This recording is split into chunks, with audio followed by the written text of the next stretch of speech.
Sasa Maxim pia Nzengeli wakati anazungumza, moja ya kauli ambayo ameitoa ni ile kauli ambayo watu wameitafsiri tofauti baada ya kutoa utofauti wa kikosi walichonacho kwa sasa na hali yake ukilinganisha na misimu miwili nyuma iliyopita. Kwa namna ambavyo alichokizungumza Maxi, unaona kabisa kwamba ameamua kufunguka ama ameamua kutaka watu wajadili klabu yao kutokana na ukubwa iliyokuwa nao? Ninachokiona ameongelea uhalisia uliopo. Ukiangalia performance ya Yanga msimu huu huwezi kuifanya ulinganifu na misimu miwili iliyopita. Kuna maeneo unaona kabisa Yanga kuna vitu vimeshuka. Na si kushuka labda kwa sababu ya wachezaji kuwa wapya almost wote au vipi, bali inaweza kuwa imeshuka kutokana na wachezaji kuwa wametumika kwa muda mrefu. Kuna muda lazima wachezaji nao ni binadamu, wanachoka, inatengenezwa fatiki kutokana na kutumika muda mrefu. Na unajua Yanga kikosi hiki kimekuwa kimecheza mashindano mengi tena kwa muda mrefu. Unajua ukiangalia ligi kuu wanacheza mechi 30. Lakini kwenye kombe la shirikisho ambao misimu minne mfululizo wamechukua ubingwa wa Federation, unaona wanacheza mechi nyingi kwa sababu hadi ukifika finali na maana umecheza jumla ya mechi nyingi. Tofauti na timu nyingine unakuta zinatolewa raundi ya 64 au 32. Kwa hiyo lazima unaona wametumia mechi nyingi. Kuna mashindano mengi, kuna Muungano, kuna Mapinduzi, unakuwa unatumia wachezaji wao kwa muda mrefu. Kwa hiyo peke yake inaweza kuwa inapelekea wachezaji kuwa wanachoka.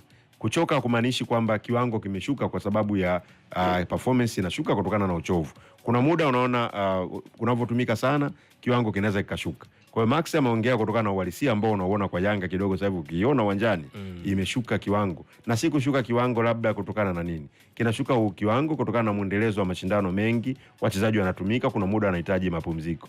Ukiangalia ratiba yetu au ratiba ya mpira kwa sasa hivi, hizi timu kubwa zinakuwa hazipati muda mwingi sana wa kupumzika kwa sababu wanacheza karibuni mashindano yote. Wanacheza mashindano ya klabu bingwa.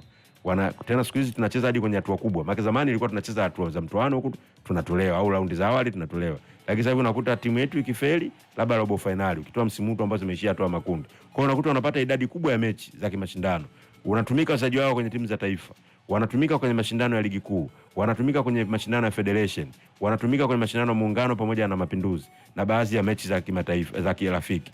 Kwa idadi hizo za mechi kwa wachezaji inaweza kupelekea wakati mwingine performance kupungua. Na ligi inaenda wakati mwingine inaisha. Kwa mfano sasa hivi tumeona ratiba imebadilika. Ligi inaisha tarehe 30 mwezi wa 6. Kama hakutotokea changamoto tena nyingine. Sasa ligi kisha tarehe 30 mwezi wa 6, almost ina maana mwezi wa 7 tu ana muda mchache wa kupumzika kwa sababu ligi inaanza mwezi wa 8 tena. Ina maana mwezi wa 7 kuna mambo ya kupumzika, kuna mambo ya pre-season. Kwa hiyo unakuta wachezaji wapate muda mrefu sana kuweza kuwa wanapumzika. Sasa hii kama unakuwa unacheza upumziki na timu ambazo kama Yanga au timu kubwa huwa zinahitaji matokeo ya ushindi kwenye mechi zote wao.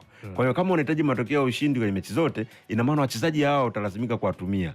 Unless uriski kama kocha kufanya rotation ya kuwapumzisha baadhi ya wachezaji ambapo siku ukipata matokeo mabaya watu wanahoji kwa nini tumepata matokeo mabaya umemwekaje nje.